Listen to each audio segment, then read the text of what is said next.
Welcome to short hand विद्यालय। दोस्तों 160 शब्द प्रति मिनट की डिक्टेशन रहेगी और ये 10 मिनट की डिक्टेशन है। ठीक है, चलिए स्टार्ट करते हैं। Ready start. उपसभापति महोदय, आज का दिन केवल भारतवर्ष के लिए ही नहीं बल्कि सभी देशों के लिए एक बहुत ही शुभ दिन मानना चाहिए, क्योंकि आज ही के दिन महात्मा गांधी जी ने जन्म लिया था और यह हमारे देश का सौभाग्य था कि उनका जन्म इस देश में हुआ। 80 वर्षों तक काम करके और एक प्रकार से अपना काम पूरा करके वह चले गए और जो काम वे अधूरा छोड़ गए उसका भार जो लोग बच गए हैं उन पर पड़ गया है। आप जानते हैं कि महात्मा जी ने अपने जीवन में जितने काम किए वह सब एक सिद्धांत के अधीन और एक सिद्धांत के अनुसार थे। उनका कार्यक्रम जब तब समय के अनुसार बदलता था और बदल सकता था, पर वह जो भी कार्यक्रम बनाते थे अपने सिद्धांतों के अनुसार ही बनाते थे। उनके चले जाने के बाद जब हम सभी बातों पर विचार करके देखते हैं तो ऐसा मालूम होता है कि उन्होंने मानव जीवन के और विशेषकर भारतवर्ष के लोगों के जीवन के किसी भी पहलू को अछूता नहीं छोड़ा और सभी विषयों पर केवल अपना मत ही प्रकट नहीं किया बल्कि जो प्रश्न तथा समस्याएं सामने आईं सभी को सुलझाने का कोई न कोई प्रयत्न उन्होंने बतलाया। उस समय देश स्वाधीन नहीं था, इसलिए उनका ध्यान बहुत करके स्वाधीनता प्राप्ति की ओर गया और उसमें उनका समय भी बहुत लगा। स्वाधीनता के लिए जो संग्राम उन्होंने छेड़ा, देश के लोगों ने भी उसी ओर अधिक ध्यान दिया और उसी में अधिक भाग लिया। महात्मा गांधी केवल एक राजनीतिक पुरुष नहीं थे, महात्मा गांधी सचमुच में महात्मा थे। और महात्मा का अर्थ आप यह समझें कि जिसकी अंतरात्मा सभी बातों को समझती है, जीवन की किसी एक बात को लेकर नहीं, बल्कि जो व्यक्ति सभी बातों का हल बताता है और अपने जीवन में उसको कार्य रूप में परिणत करके दिखलाता है, वही महात्मा होता है। इसलिए आज जब महात्मा जी नहीं रहे और जब हमको किसी प्रश्न पर सोचना पड़ता है तो हमें यह चीज़ ध्यान में रखनी चाहिए कि हम उनके सिद्धांत के अनुसार जो कार्यक्रम बना रहे हैं वह उनकी दृष्टि से ठीक उतरता है या नहीं। आज हम सबको एक बात मान लेनी पड़ेगी कि जब से हमने स्वराज प्राप्त किया और उसके थोड़े ही दिनों बाद महात्मा जी चले गए तो हमारे ऊपर कई प्रकार की विपत्तियां आई। हमारे सामने नित्य नए नए प्रश्न तथा नई नई समस्याएं आती रही और हम अपनी बुद्धि के अनुसार उनका हल निकालते रहे। पर हमको यह भी मानना होगा कि हम उस प्रकार का व्यापक विचार नहीं कर सकते जितना महात्मा जी किया करते थे। हम लोग किसी एक चीज़ को लेकर उसमें बह जाते हैं कि वही एक चीज़ है जिसको महात्मा जी चाहते थे और इसी कारण लोग गांधी जी के साथ रहे हैं। उपसभापति महोदय, हम गांधी जी की सारी सीख केवल एक ही चीज़ में सीमित कर देते हैं और जो दूसरे विषय हैं उनसे अपना मतभेद स्पष्ट रूप से प्रकट किया करते हैं। उनके जीवन काल में उनका जीवन किस प्रकार का था उस ओर हमारा ध्यान नहीं जाता। इसलिए मैं तो यही चाहता हूं कि जो मौलिक चीज़ें हैं उनको यदि हम ठीक रूप से समझ जाएंगे तो हमारे लिए उन समस्याओं को हल करने का मार्ग भी शायद ठीक रूप से निकल सके। दुर्भाग्य से जब गांधी जी के लिए ऐसा समय आया कि जब वह अपनी आवाज़ केवल इसी देश में ही नहीं बल्कि संसार के सभी देशों तक पहुंचा सकते थे और अपना संदेश दे सकते थे, ठीक उसी समय वह हमसे छीन लिए गए। परंतु उन्होंने लिखकर, कहकर और उससे भी अधिक अपने जीवन में बरत कर जो कुछ दिखला दिया है वह हमारी सभी समस्याओं को हल करने के लिए काफ़ी है यदि हम ठीक रूप से समझें और काम करें। सभी युद्धों में जो बड़ी क्षति देश विदेश और सब लोगों को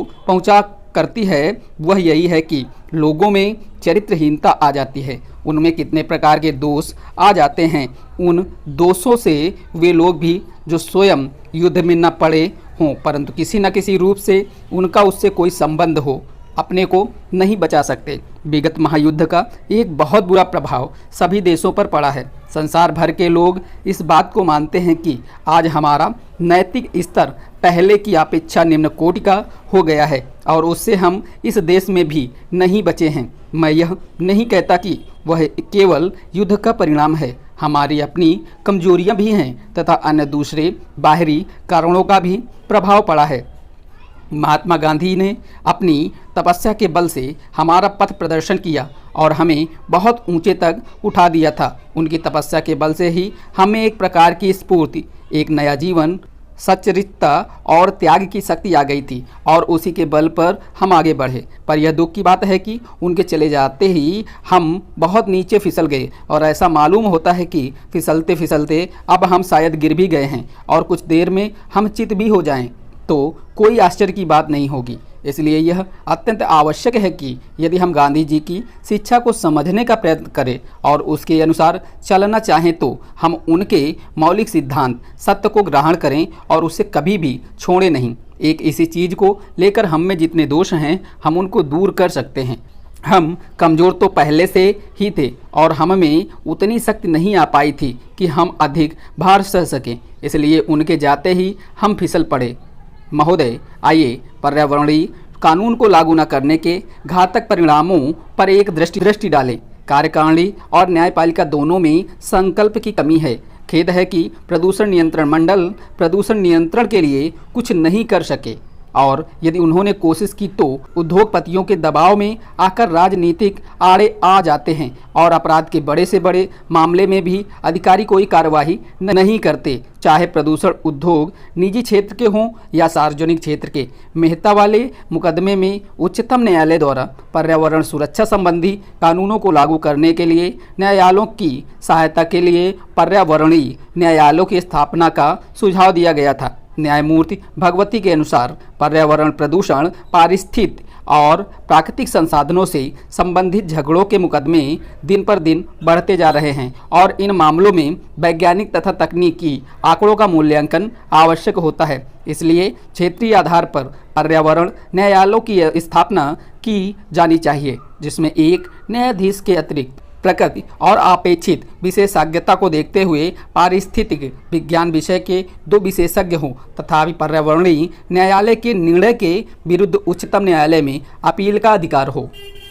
प्रदूषक उद्योगों में शक्तिशाली निहित स्वार्थों के कारण श्रीमती मेनका गांधी, पूर्व पर्यावरण एवं वन मंत्री, भारत सरकार के समर्थन के बावजूद इस प्रस्ताव पर कार्यवाही नहीं की गई। प्रदूषण में पैसा है और नौकरशाही पैसे वालों का साथ देती है तथा पारंपरिक न्यायालय पर्यावरण न्यायालयों के प्रति अति संवेदनशील हैं।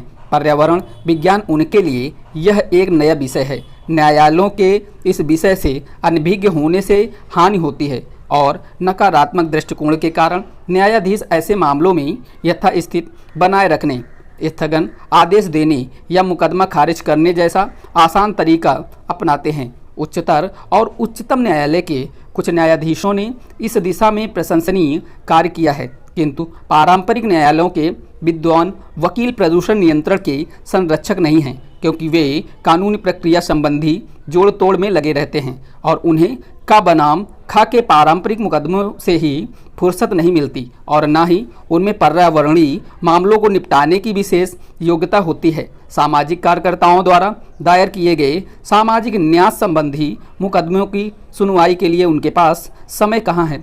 इसका असर सारे समाज पर पड़ता है, जिसमें न्यायाधीश भी शामिल है। अन्य लोगों की तरह उन्हें भी दूषित वायु में सांस लेना पड़ता है, प्रदूषित पानी पीना पड़ता है, वनों की कटाई और रेगिस्तान का वे भी रोना रोते हैं और प्रचुर मात्रा में उपलब्ध अनेक नैसर्गिक लाभों से वंचित रहना पड़ता है। लेकिन प्रकृति का आनंद लेने के लिए कवि जैसा संवेदनशील हृदय होना चाहिए, जो जीवन की कविता से परिपूर्ण हो, जिसमें विश्व बंधुत्व की भावना, प्रकृति से एकात्मकता और प्रत्येक मानव के जीवन के अधिकार के प्रति प्रेम हो। कभी कभी न्याय करने वाले को न्याय और उसके विविध आयामों की जानकारी नहीं होती।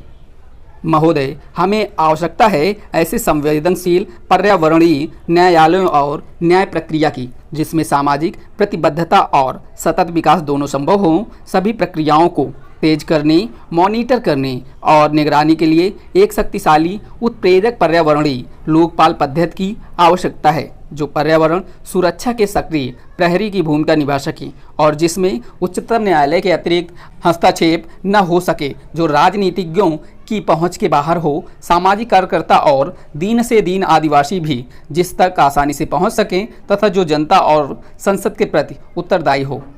लोकपाल पद्धति का ढांचा कार्यविधि ऐसी होनी चाहिए कि वास्तव में पर्यावरण सुरक्षा और संरक्षण तथा जीवमंडल की अखंडता बनी रहे। अति प्राचीन उपनिवेशवादी जटिल और मूल व्यवस्था से प्रबंध कौशल, वैज्ञानिक साधन, नए नए प्रयोग करने और नई परिस्थितियों के अनुकूल बनाने की क्षमता के अभाव में प्रौद्योगिक आतंकवाद और उन नई चुनौतियों का मुकाबला करना संभव नहीं है जिनका सामना इस उपग्रह पृथ्वी और इसके निवासियों को करना पड़ रहा है। हमारी न्यायिक व्यवस्था अनेक प्रकार के संकटों से घिरी है और यदि हम वास्तव में पर्यावरण संबंधी मामलों के न्याय करना चाहते हैं तो ऐसे पर्यावरणीय न्यायाधिकरणों की आवश्यकता है जिनमें विधिवेत्ता और विषय विशेषज्ञ दोनों का सक्रिय सहयोग प्राप्त हो। इससे भी अधिक आवश्यकता है एक उच्चाधिकार प्राप्त बहुस्तरीय लोकपाल पद्धति और कार्मिकों की जिन्हें कार्यवाही शुरू करने, जांच करने, निर्णय लेने, निषेधाज्ञा जारी करने के व्यापक अधिकार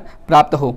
यह स्वायत्त संस्था होनी चाहिए जिसमें राजनीतिज्ञों और कार्यकारिणी का हस्तक्षेप, पेचीदा नकारात्मक कानूनी अड़चनें न हों तथा कर्मचारियों को सरकारी भय और लालच प्रभावित न कर सके। इन उच्च पदाधिकारियों का चयन प्रस्तावित लोकपाल बिल के अनुसार हो सकता है तथा इनका कार्यकाल निर्वाचन आयोग के समान हो सकता है।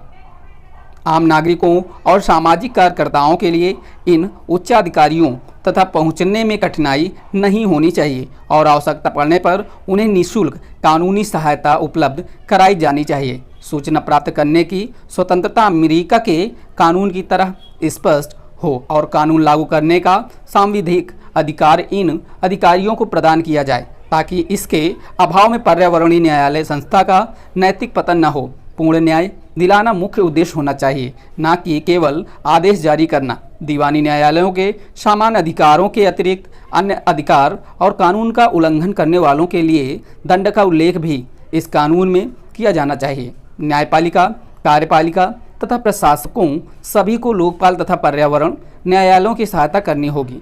इसके लिए शायद संविधान में संशोधन आवश्यक होगा। इस विषय में सभी राजनैतिक दलों के सहमत होने के बाद संविधान कोई कठिन समस्या नहीं होगी। तकनीकी मामलों में केवल खंडपीठ पूरी तरह न्याय नहीं कर सकती। इसके लिए इस क्षेत्र में सक्रिय कार्यकर्ताओं की सहायता अवश्य होगी। स्टॉप।